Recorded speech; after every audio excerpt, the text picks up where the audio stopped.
पैकार हम इस्तेमाल करते हैं, यहाँ पर खत्म करते हैं। आसिफ शेख रफीक साहब को बगलगीर होकर मुबारकबाद पेश कर रहे हैं। आसिफ शेख रफीक साहब से अंसारी साहब मुलाकात करें। तमाम साथी जो है वो बैठ जाइए। सभी लोगों से गुजारिश है कि जो साथ में आए हैं, आप तमाम लोगों को बहुत बहुत शुक्रिया। ये बात इतनी ही सच्चाई है जिसमें कि एक जो किसी भी राज्य का, किसी भी इलाके का जो राजा होता है, अपनी प्रजा के लिए अधूरा रहता है। आप तमाम लोग उनके साथी यहाँ पर आए, मतलब बहुत बहुत इस्तेमाल करते हैं, खैर मकदम करते हैं। आप लोगों से गुजारिश करूंगा कि हुसैन अंसारी साहब का इस्लाम पार्टी में इस्तेमाल किया जा रहा है, पुरजोर तालियां बजाए और उनका इस्तेमाल करें। हमारे लीडर आसिफ शेख रफीक साहब ये गुलदस्ता, ये हार और ये इस्लाम पार्टी का जो गमछा है उसे पहनाकर उनका इस्तेमाल करें। उसके बाद मैं गुजारिश करूंगा, अजीब मुकादमे होते हैं, वो जो जुमले होते हैं वो सामने वाले के आग लगा देते हैं। इस तरीके के वो जुमले लिखा करते हैं और अच्छी अच्छी तहरीरों के मालिक हैं अतीक मुकादम साहब। उसके बाद कलीम मुकादम साहब का भी इस्तेमाल आसिफ शेख रफीक साहब के हाथों हो रहा है। इस्लाम पार्टी में वो उनकी शमूलियत हुई। मुहीद कुरैशी साहब का भी इस्तेमाल होगा आसिफ शेख रफीक साहब के हाथों। मुहीद कुरैशी साहब, हाज़रीन तालियां बजती रहनी चाहिए, तालियों में दो फायदे हैं। रफीक साहब के हाथों उनका इस्तेमाल होगा। रईस भाई, शकील भाई, अरबाज भाई का भी इस्तेमाल होगा। नौजवान है कि वो अपनी मंजिल आसमानों में। पीर मोहम्मद साहब, अरबाज भाई तशरीफ ले। टीम है पीर मोहम्मद साहब इस्तेमाल होगा। उसके बाद पीर मोहम्मद साहब का इस्तेमाल यहाँ पर हो रहा है। मोहम्मद कासिम चमड़े वाले साहब वो तशरीफ लाए। खलील अहमद उस्मान गनी साहब वो भी तशरीफ लाए, उनका भी इस्तेमाल होगा आसिफ शेख रफीक साहब के हाथों। खलील अहमद उस्मान गनी साहब है मौजूद है।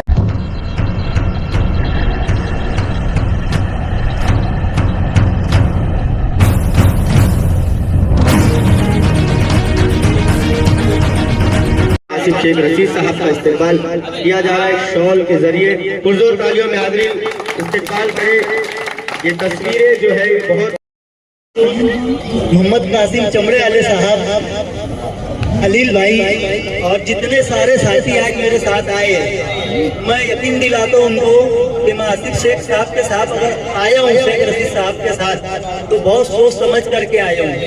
इंशाल्लाह शेख आसिफ साहब मुझको निराश नहीं करेंगे और मैं आप लोग को निराश नहीं करूँगा इंशाल्लाह। बोलना तो बहुत कुछ है, लेकिन आज हालात नहीं है और मौका नहीं है शायद। मैं पार्टी क्यों छोड़ा, बस वो दो लफ्ज़ बोल करके मैं अपनी बात इंशाल्लाह खत्म करूंगा। अगर SID का मामला असेंबली इलेक्शन से पहले आ जाए और जो हालात आज शहर में हैं, हमारी माँ बहनें 6 महीने से जेल के अंदर है, और अगर ये असेंबली से पहले हो जाता तो शायद जब भी मैं आज के MLA के साथ नहीं रहता।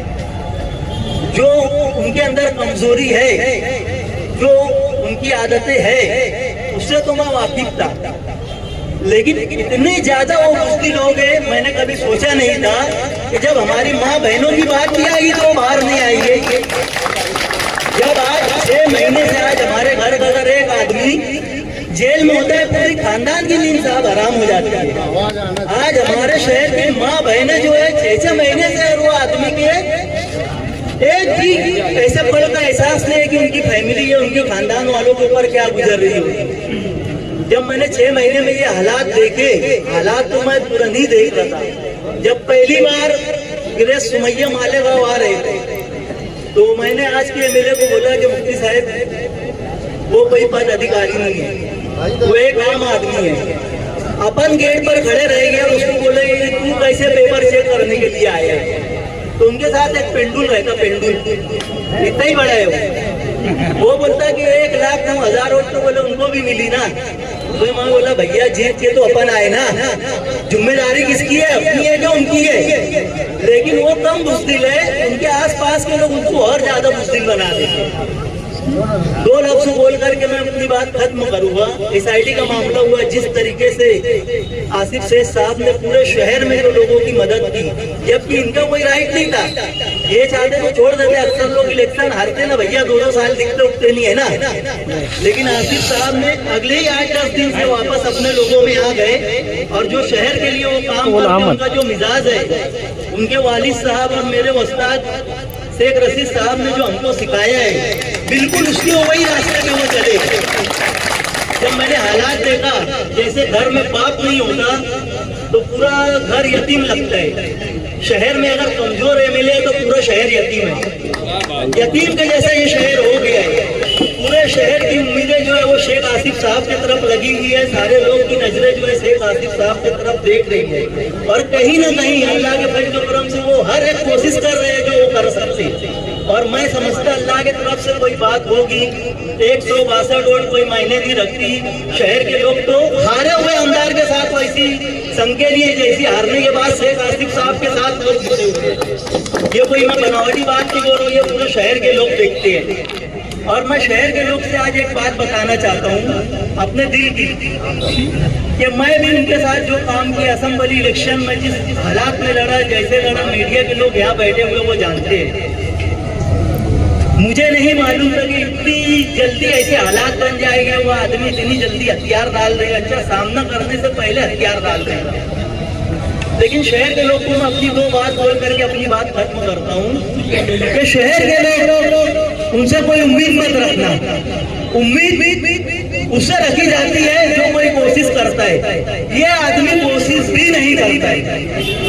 2 जुमले मैं बोलूंगा ऐसा कि आदमी सबसे पहले अपनी फैमिली के बारे में सोचता, अपने पड़ोस के बारे में सोचता, अपने मोहल्ले के बारे में सोचता, बाद में अपने शहर के बारे में सोचता। लेकिन आज के जो हमारे MLA ये इतने नाकारा है कि इन्होंने अपने राजकारण के लिए, अपनी सियासत के लिए 2007 से इन्होंने अपनी बहन का इस्तेमाल किया। निकाह नहीं हुआ, ये शरीयत की बात करते, ये इस्लाम की बात करते। शुरुआत कहाँ से होती? हमेशा शेख रशीद साहब एक बात बोला करते थे, इसलिए करने तो अपने घर से करो। और जो लोग उनके साथ जुड़े हुए तो ये बात को जानते हैं। जो आदमी ने अपनी बहन का निकाह नहीं किया, कि आगे अगर कोई शोहर कैसा मिलके इसको कैसा नहीं, मेरा प्रचार कौन करेगा? अपने प्रचार के लिए उन्होंने अपनी बहन का भी इस्तेमाल किया। जो आदमी अपने घर के लिए कुछ नहीं कर सकता, जो आदमी अपने भाइयों के लिए नहीं कुछ कर सकता, जो आदमी अपने बच्चों के लिए कुछ नहीं कर सकता, उससे फिर शहर के लिए उम्मीद लगाना क्या बात है, आप लोग समझ सकते हैं। उनसे कोई उम्मीद नहीं लगाना है आज के MLA से। उल्टा अगर लोग बोलते ना भाई जान दे, वोट दे दिए, छोड़ दो, कोई जरूरत नहीं है छोड़ने की। अगर हमारे एक आदमी होता है, उसको कोई जवाबदारी नहीं देते, जवाबदारी देते अगर वो निभाता नहीं शायद, तो उसको लोग पकड़ते ना। आज अगर कच्चे एरियो में तकलीफ है, कच्चे एरिया के लोग जाओ और उनके घर का घेराव करो। उनकी बाजू वाली गली का साहब काम चालू था, बाजू वाली गली के लोग आगे 3 घंटे बैठे घर के सामने, पूरे शहर की बात को जानना। और कुछ लोग तो गालियां दे करके गए। इससे ज्यादा खराब बात हो नहीं सकती। उनकी जगह अगर कोई होता तो उसी दिन इस्तीफा दे देता। बोलना बहुत कुछ है, आगे इलेक्शन डिक्लेयर होएगा, बड़े मन से लगेंगे। आसिफ साहब के मशवरे से इंशाअल्लाह फिर आगे और बातें होंगी। अस्सलाम वालेकुम।